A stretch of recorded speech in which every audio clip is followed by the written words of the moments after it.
মাদারীপুর জেলা জাতীয়তাবাদী ফোরামের সাংগঠনিক সম্পাদক এইচ.এম. আবু বক্কর বাংলাদেশ থেকে দীর্ঘদিন ছুটি কাটিয়ে কাতার ফিরে আসায় ফুলের শুভেচ্ছা ও সংবর্ধনা দিয়েছে সংগঠনের নেতাকর্মীরা।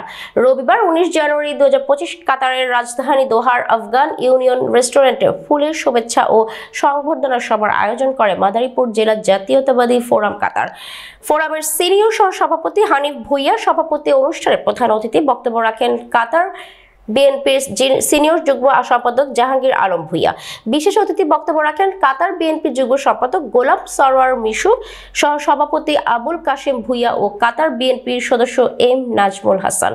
ফোরামের সাধারণ সম্পাদক কে এম পলাশের উপস্থাপনায় অনুষ্ঠানে আরো বক্তব্য রাখেন সিনিয়র সহ সভাপতি আসাদ শিকদার, সিনিয়র যুগ্ম সম্পাদক আজিজুল ব্যাপারী, যুগ্ম সম্পাদক সুজন ফকির ফাহাদ, সহ সাধারণ সম্পাদক মাসুদ লস্কর, সিরজান ব্যাপারী, রাসেল হাওলাদার, আল জোবারা থানা বিএনপির সভাপতি সোহাগ জোয়ারদার, আল থুমুমা থানা বিএনপির সাধারণ সম্পাদক সাজিদুল রাসেল প্রমুখ।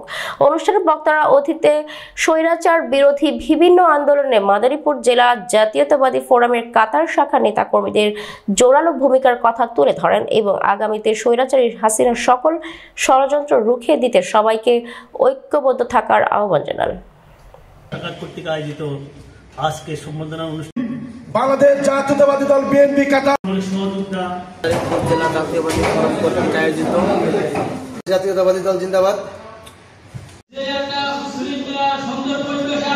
বাংলাদেশ জাতীয়তাবাদী দল